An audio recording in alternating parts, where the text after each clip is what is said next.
A very warm welcome to you for joining us in this edition of the show, AIT Infotech Network, and I am Bayero Agabi. For more details, you can watch us on any device anywhere in the world just by visiting our global platform, youtube.com/cyberafricatv, or better still, just text the number on your screen. We serve you with issues and development that made news in the past week. Ideas, innovations, product and services, people, places and trends. Technology connects them all on AIT Infotech Network. Join Africa's leading ICT broadcaster, Bayero Agabi, for issues, analysis and trends in how technology can make your life better. At this time on AIT Network, I am Bayero Agabi. Join us.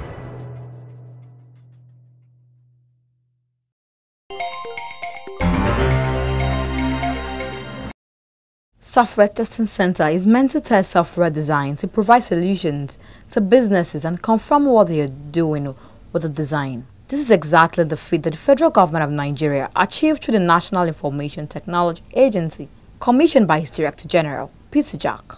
In his words, this is a major for the country as it is the first of its kind on the continent. The software industry needed standardization. So, obviously, there has been slow progress in the industry over time. And to ensure that locally developed software are competitive globally, we decided to establish a software testing lab, which is why we're here today to receive the lab from the contractor officially. Jack used the opportunity to speak on NIDI's drive to promote innovations and create job opportunities through ICT in Nigeria.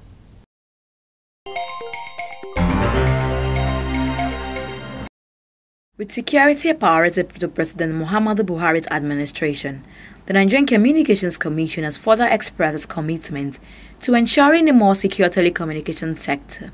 The telecoms regulator does vow to go tougher against operators who still allow unregistered SIM card access on networks, warning the such SIM card should be deactivated forthwith. They have deactivated or put 1.6 million on receive only, which are the ones that are pre-registered SIM card.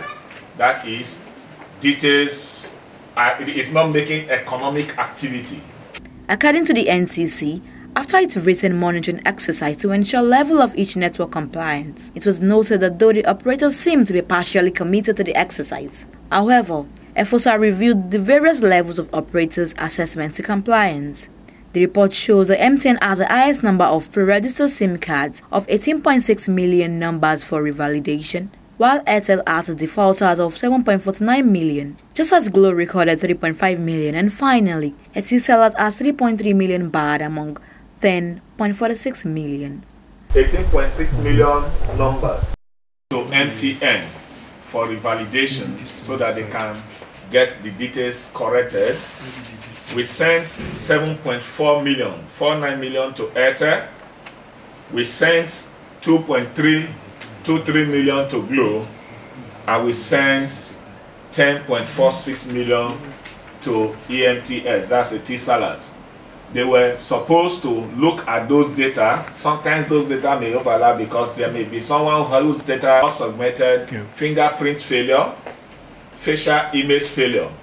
The NCC advised subscribers to go and register the lines properly by rectifying errors of poor fingerprints, no facial information, and other biometric challenges, and not to wait for their SIM to be deactivated, while errant operators will be sanctioned accordingly.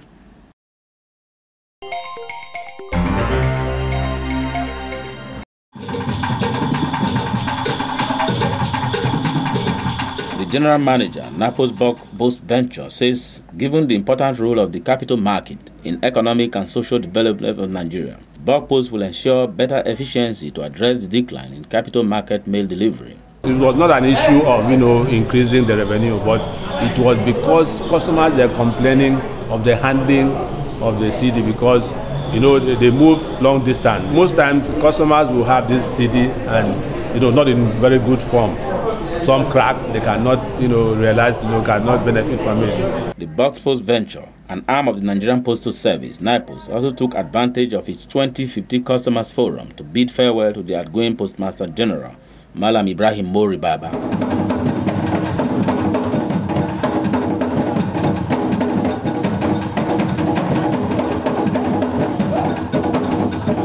This time, because of a man who cannot close our eyes and allow him to go without giving us a farewell speech. He's been a father, a leader, a man full of compassion. And so we feel, since he's leaving the organization, we've now shifted the Customers Forum to this date. The Customer Forum cum valedictory session attracted cream de cream in NIPOS, logistics, courier operators, capital market and other stakeholders who were on hand to felicitate with Malam Ibrahim Mori Baba after serving as Postmaster General for almost a decade. The outgoing Postmaster General has been a very remarkable man. Postmaster General puts many things in place, as a result of which the ICT is now enhancing our performance. In terms of staff motivation and upliftment, a lot of people have gotten promotions. Of course, our infrastructure has received a lot of boost from him. He has also tried his best to key NIPOS into the global ICT phenomenon. Others who also spoke of the virtues and leadership style of Malam Ibrahim Mori Baba while wishing him well in future endeavor also share their thoughts about him.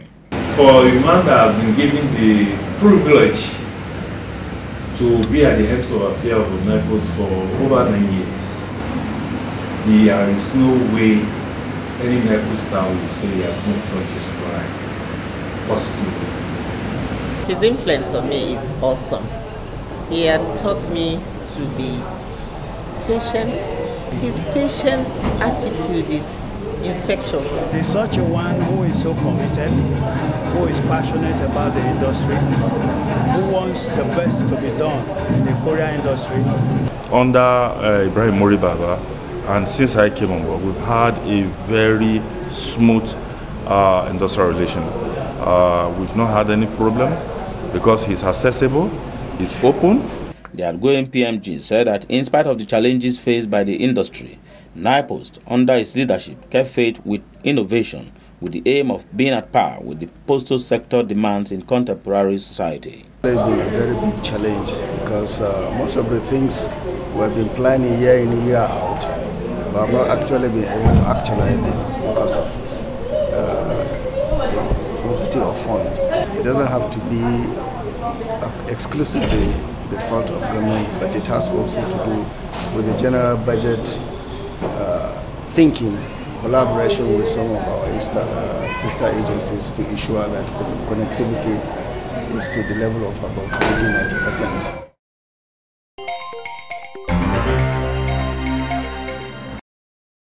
Africa is transiting rapidly from the norm of going online to living online. It is evident from a recent Internet Society study showing that though just 23% of mobile phones will have an internet connected by the end of the year. However, the study projected that falling hardware prices will drive smartphone share of the African mobile market from 15% in 2014 and 23% in 2015 to 40% by 2017.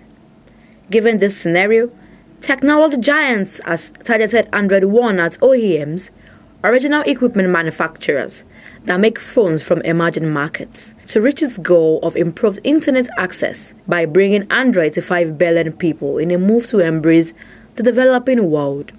For us, Android One is just one way to influence the overall ecosystem. And it's really humbling and heartening to see the impact it's starting to have.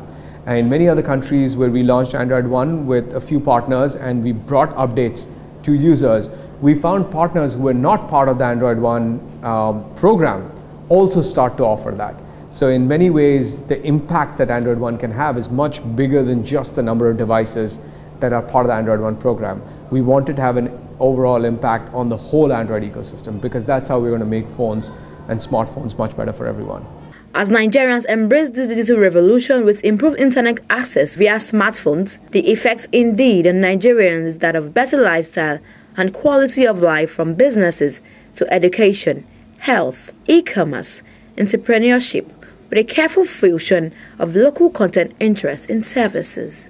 Local content is critical to make the internet more relevant to everyday life, because if you think about it, if I go online and I'm looking for Nigerian businesses and I can't find them, then that's not relevant to me. Or I'm looking for hotels in Nigeria or hospitals in Lagos. So a core part of the work we've been doing has been facilitating local content creation. So for example, we've been putting Nigerian maps online. Benjamin Jiang, a mobility expert, feels the easy access to information and communication is changing lives and services for all, especially with trends in interaction with social media, which can only get better and easier as time goes on. We are sourcing more and more applications from local application developers. We already have contract with SpringNet, with MTN, because there's a lot of MTN applications based on the local contents, MTN Music, for example. So we're trying to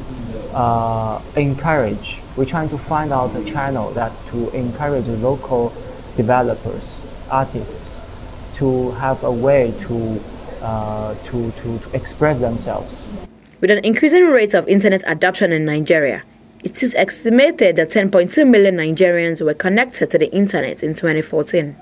Indigenous applications like Afrinali, Okada Books, Easy Taxi, and the likes, making waves as a result of easy internet access with the use of smartphones.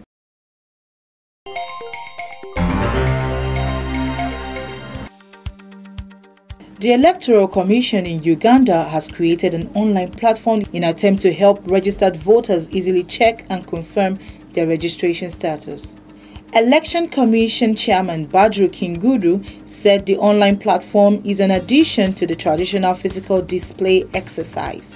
The website www.ec.or.ug/register will enable registered voters who cannot travel to their respective polling station to easily check their particulars. Voters are advised to search the site using their voter number, national identification, or use an application identity number assigned to the applicant during registration. During the display, voters verify the correctness of their particulars on the voter register, including the photographs appearing against their names. Though Nigeria adopted the permanent voters card for the 2015 election, observers believe the Uganda model will further help improve the process.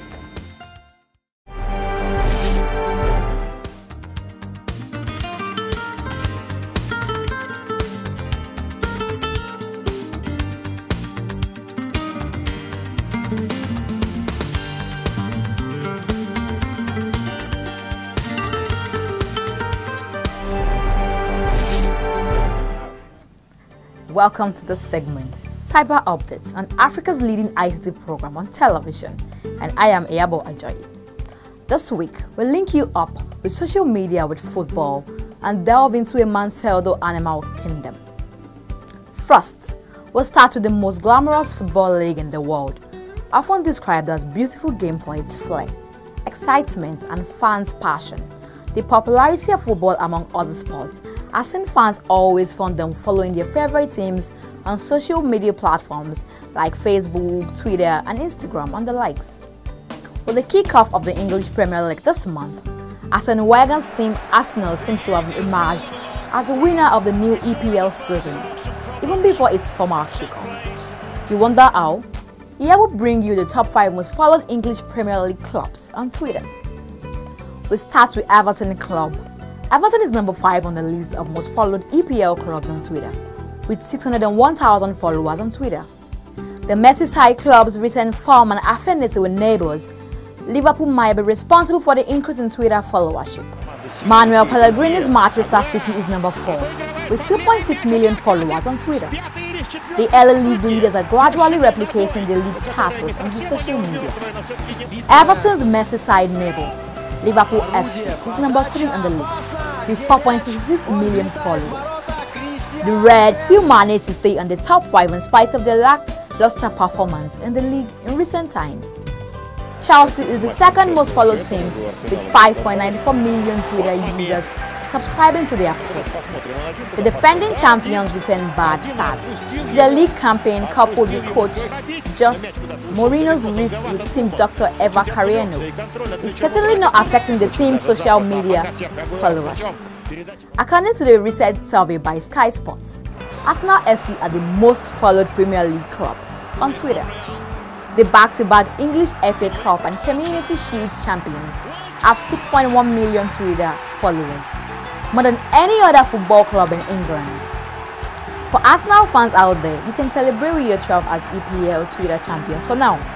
But what this translates into the Gunners' first EPL title in over a decade, your guess is as good as mine. And now, let's meet with the man who gave up being human to live like a goat. Thomas White's really love goes to the extent that he gave up being human to live with them for days in the mountains in Switzerland.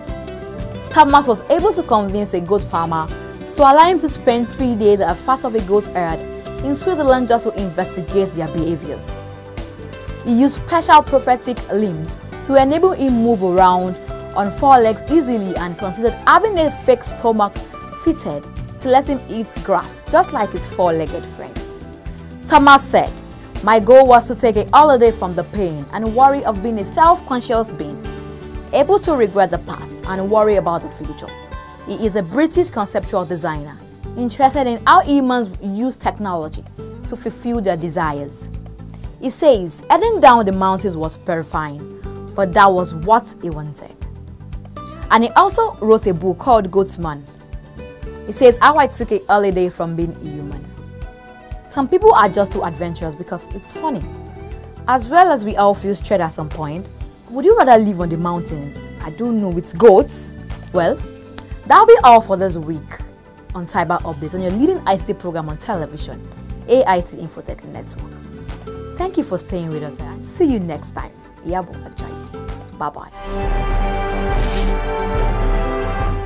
For news, views, trends in ICT globally and Africa in particular, watch AIT Infotech Network for the latest news and innovation in ICT for development in Africa. Plus, what technology can do for you from business to politics, tourism and culture. I am Bayero Agabi. You're welcome. The development of any nation is usually gauged by the degree and extent of socio-economic and political improvement on the quality of life of the people. Experts are of the view that the development of a nation depends very much on the advancement and application of research, science, and more recently, information communication technology. With the three-pronged focus of the present government in Nigeria set on job creation, security, and corruption, some concerned Nigerians and IT experts believe that not much can be achieved without the right approach. To understand what the administration wants to accomplish, what are the priority areas? One of those is clearly being able to tackle insecurity in the country. The second aspect of it is economic growth. The third one is anti-corruption, in other words, to stop corruption. And fourthly, to create jobs. In each of these areas, ICT has a major role to play in enabling the attainment of those objectives. So from a policy implementation standpoint, we have to ensure that we harmonize all the policies in those areas to ensure that we can effectively use ICT to enable these 4 priority areas for government.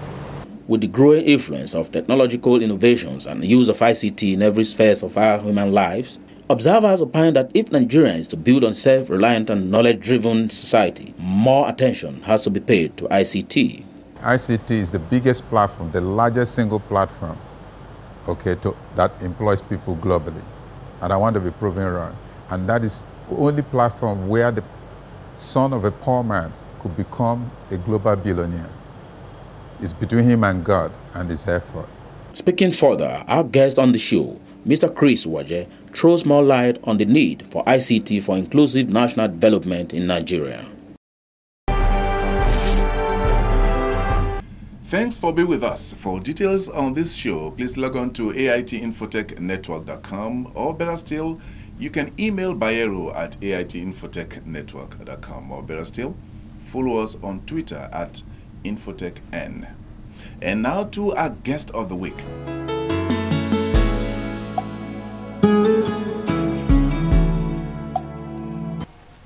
Going through the years, what have been the role of ICT in youth development in Nigeria? I'm very happy that Nigeria has continued to spur further in the realms of IT evolution by the virtue of the ubiquity advantage we have of more than 65 to 70% of the population being youths. And of course, this is induced by antecedents experience of the Civil War of 1966 to 1970.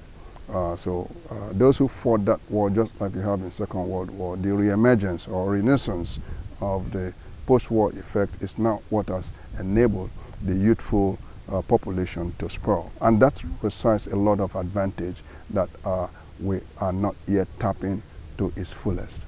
Is information technology inclusive in Nigerian national IT policy? Of course, yes. One can really adduce that for what we have on paper. We have a national policy on information technology that has now been submerged into a national policy for information and communications technology. And of course, we have the National Communications Commission Act of 2003 and the National Information Technology Act, NIDA Act 2007. All these background documents has cumulated into a VARA instrument and tool for the development of IT, of course, and ICT, respectively, in our country. The inclusiveness, of course, can also be addressed through those content. I think what is disturbing is how inclusive is that inclusiveness and what sectoral inclusiveness are being done within the implementation processes. Where are the regulations that protect the local content? Of course, the Local Content Act of Law of 2010 is more based on the local content in oil and gas. There is need to have a local content bill, a local content law, a local content act for information technology development in Nigeria. How will you rate the level of indigenous software in Nigeria? I think the issue is really that the perception of how do you understand or define local content.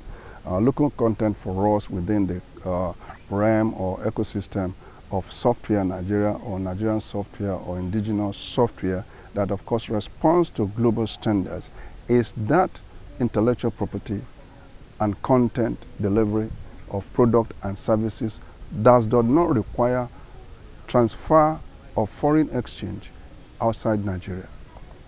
It is created to be able to ensure that we can really import foreign exchange into Nigeria. That is the difference.